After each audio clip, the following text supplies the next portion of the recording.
సుమన్ టీవీలో మీ business promotions కోసం ఈ కింది నెంబర్ను సంప్రదించగలరు.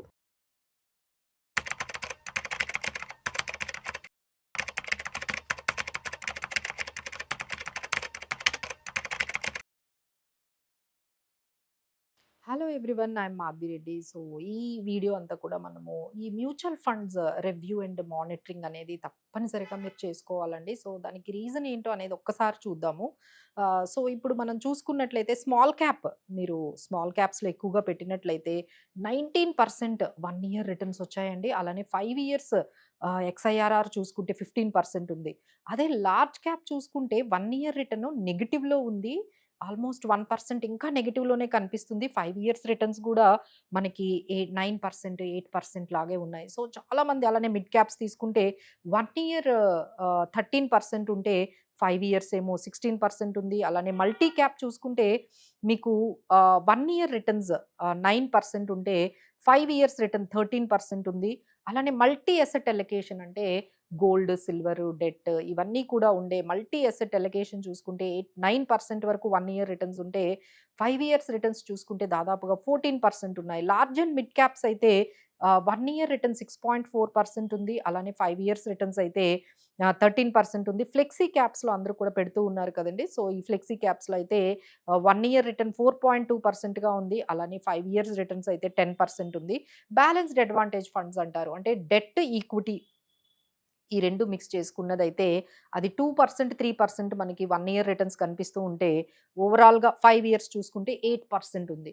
సో, చాలామంది ఈ పర్టిక్యులర్ ఈ లాస్ట్ 2, 3 ఇయర్స్‌లో పెట్టిన వాళ్ళకైతే అంటే వాళ్ళైతే కొంచెం ఈ లార్జ్ క్యాప్స్‌లో పెట్టిన వాళ్ళైతే తప్పకుండా డిసప్పాయింట్ అవుతూ ఉన్నారు. అలానే ఈ గోల్డ్ అండ్ సిల్వర్ పడడం వల్ల కొంచెం మల్టీ అసెట్ అలొకేషన్‌లో పెట్టినవి, లేకపోతే గోల్డ్, సిల్వర్ ఈటీఎఫ్స్‌లో గోల్డ్, సిల్వర్ కాంబినేషన్స్‌లో పెట్టినవి అవన్నీ కూడా దాదాపుగా అలానే ఈ బ్యాలెన్స్డ్ అడ్వాంటేజ్ ఫండ్స్ అన్నీ కూడా చాలా డిసప్పాయింట్ అనేది మనకి ఎక్కువగా కనిపిస్తుంది. సో, ఇలాంటి టైంలో ఏం చేయాలి? అసలు మళ్ళీ మానిటరింగ్, రివ్యూ అనేది చాలా అవసరం అండి. ఇప్పుడు మేమందరం కూడా మా క్లయింట్స్ అందరికీ కూడా ప్రతి ఒక్కరికి అంటే ఇలాంటి సిట్యుయేషన్స్‌లో అంటే ఎప్పుడు కూడా మనం ఏమనుకుంటామంటే ఈ ఈ వార్ టైంలో జనరల్‌గా ఇలాంటి రిస్క్స్ వచ్చేటప్పుడు సేఫ్టీగా లార్జ్ క్యాప్సే ఎక్కువ పెరుగుతాయి.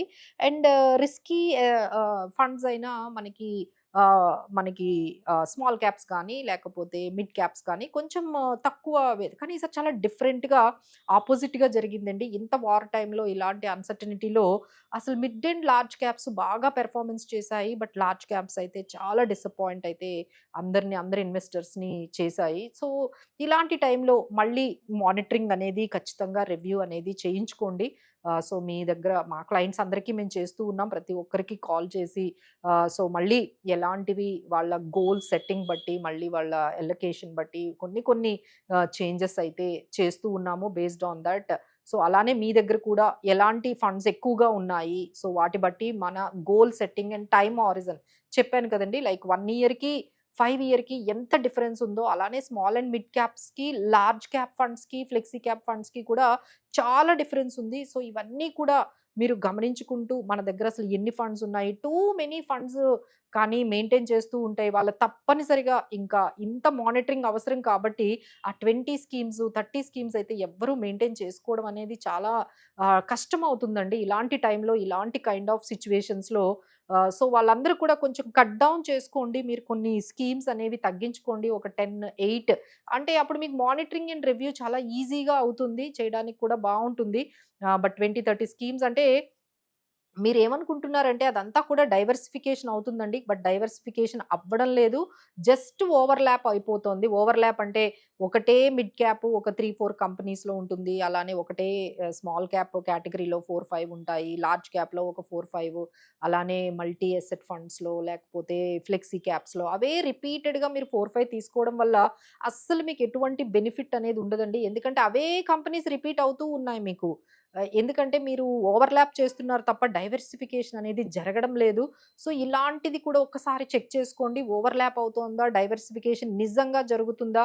అసలు కొన్ని ఏఎంసీస్ మేము గమనించామండి. అంటే వాళ్ళు చెప్పే స్ట్రాటజీకి, దానికి మనం అనుకున్న దానికి కొంచెం డిఫరెన్సెస్ ఏమైనా ఉంటే, ఆ ఆబ్జెక్టివ్‌ని మళ్ళీ అర్థం చేసుకొని దానికేమైనా చేంజెస్ అనేవి చేసుకోవాలి అనేది మనకి అర్థం కావాలి. సో, వీటన్నిటికి either you can go with an experts దగ్గర కూర్చొని మీకున్న ఏవైతే మ్యూచువల్ ఫండ్ స్కీమ్స్ ఉన్నాయో, ఇంత డిఫరెన్సెస్ అంటే 1 ఇయర్, 3 ఇయర్స్ గాని, లేకపోతే large and mid caps and large క్యాప్స్‌కి ఇంత డిఫరెన్స్ ఉన్నప్పుడైతే definitely you have to sit and కొంతమందికైతే సెక్టోరియల్ ఫండ్స్ కూడా చాలా ఉన్నాయి. థెమటిక్ ఫండ్స్ కూడా చాలా ఉన్నాయి.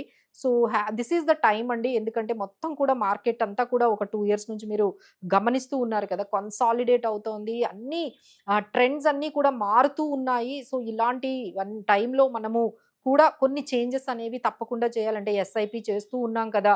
అది 10 ఇయర్స్ వరకు కట్టేస్తున్న వాళ్ళని చాలా మందిని చూస్తున్నాము. బట్ వాటిని ఒక్కసారి కూడా రివ్యూకి తీసుకుందాము అనేది వాళ్ళకి తెలియడం లేదు. అంటే ఎస్ఐపి డజంట్ మీన్ దట్ మీరు రివ్యూ చేయకూడదు, మార్చకూడదని కాదండి. ఒక్కసారి మళ్ళీ ఏమైనా చిన్న చిన్న చేంజెస్ అవసరం అవుతూ ఉంటే కొన్ని ఎస్‌టిపి అంటామండి దాన్ని. అంటే సిస్టమాటిక్ ట్రాన్స్‌ఫర్ ప్లాన్ అంటాము.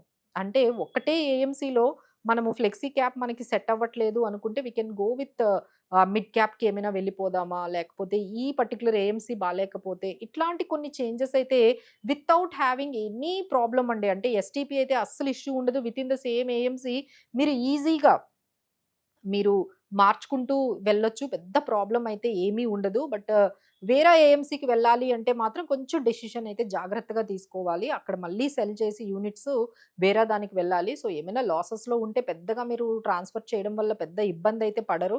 ఎందుకంటే ఆల్రెడీ నెగెటివ్‌లో ఉంది కాబట్టి మీకు క్యాపిటల్ గెయిన్స్ వచ్చే అవకాశాలు లేవు. So, you can take the decision if it is not suitable అంటే అప్పట్లో వాళ్ళు చెప్పారని, బ్యాంక్‌లో మేనేజర్ చెప్పారని, లేకపోతే మీ ఫ్రెండ్స్ చెప్పారని, లేకపోతే టీవీలో మీరు వీడియోలో చూసారని ఇలా ఈ విధంగా తీసుకున్నారు గానీ, అసలు మీకు సూటబుల్ అయినవి అసలు ఉన్నాయా? లేవా? అనేదే మెయిన్ ఇష్యూ అండి.